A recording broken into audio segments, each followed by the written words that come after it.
Hey guys, Dave with Sticky RX.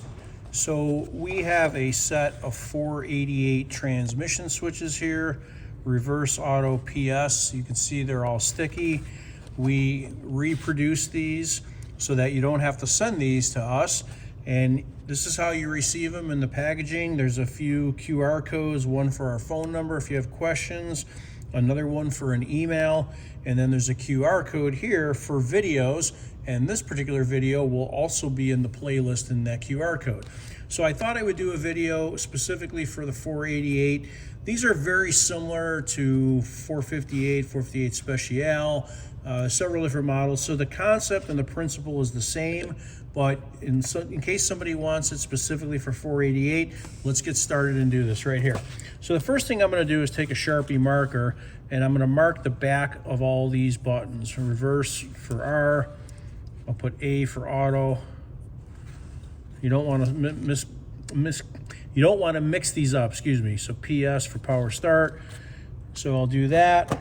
And then you're going to need a thinner blade screwdriver. This is very straightforward. We're going to start with the reverse.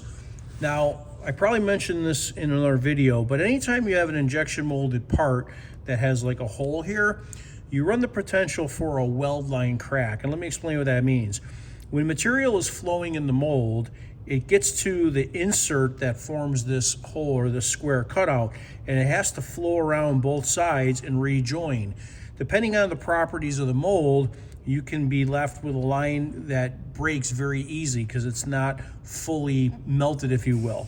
So if you get a crack here, don't get alarmed, don't freak out. It generally doesn't matter, but I just want to make you aware of that. So we're going to take the thin blade of the screwdriver and just wiggle and insert it right in there and pry up ever so slightly, or you can even pry backwards like this. This probably works better. Lift your hand forward to just get that little tab loose, and you'll see it's starting to come loose here. I could put the screwdriver in and just free it up a little bit right there so I gap it. I'll come in on the other side. Now we've done lots and lots of these, so it's kind of second nature for us. And then there you go. So now you pull this out. I'm going to remove that R switch, all sticky and horrible. And we've got the bezel here. We have some very soft Kim wipes and a little bit of isopropyl alcohol here. So what I'm going to do, because we're going to reuse this bezel, I just want to clean this bezel up. Now, you could take all three off at once, clean these, but we call that batch processing in our lean world. So we like to do what we call one-piece flow. So I'm actually going to put that new switch right in.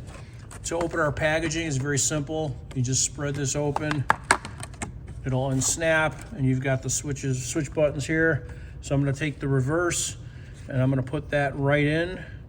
Again, we call that one-piece flow.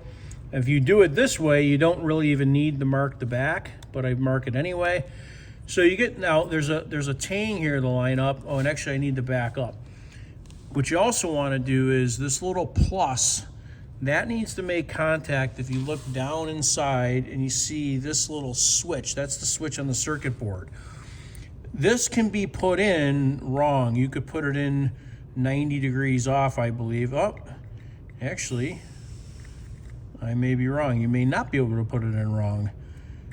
Oh, yes, you can. You could put it in 90 degrees off, and you're not going to make contact. So you want to look at that plus symbol, make sure it's right in line. So when you put it in and click it like that, so you hear the click real nice. Now this bezel has got one large tang that goes in this large opening here. So you want to orientate that correctly. If I had it 180, see, it's not going to go. So I'll put it 180 the correct way in, rather, at 0, I guess what we'd say. Get these lined up and just simply snap that in. Straight push, check your switch function, make sure you hear it, okay? And then move on to the next. So next we'll go to auto. Now, if you don't want to use a screwdriver, there's also pry tools you can get off of Amazon or wherever else, and you can use that in here. I find that this size tip screwdriver works the best. Let's see what number that is. I think it's, well, it might not be listed on here. I think that might be a number 2, but don't quote me on that. In any event, pretty small, maybe 3/16 But anyway, something tiny to get in there. Okay, just get that freed up. Gap it a little bit. There you go. Pop that out. Put the auto on the side. We're gonna clean that bezel up.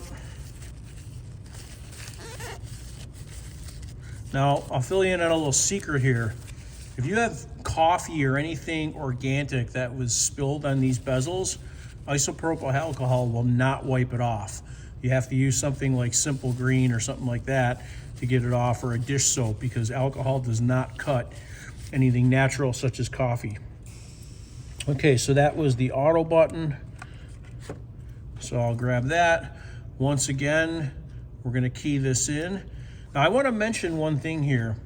We sell a couple different versions of these, 488s and 458s, and one might think they're the same, and they're not. And let me explain, they're almost the same. On the side profile for 488 and a 458 Special, and an F12 actually, the button is taller. On a 458, this section is shorter. So you'll see here, this is almost flush with the top. If we put a 458 button in there, it would be a lot more shallow. So you want to make note of that and pay attention when you order that you order the proper parts. Okay, so we'll get that orientated correctly. We'll get this key orientated to the slot correctly. Okay, I'll check the auto switch first, it's good. I'll snap this in. I'll check again, and then we'll move on. Last one is the power start, PS. Once again, spread that, very easy. We'll take that switch button out. We're gonna clean up the bezel.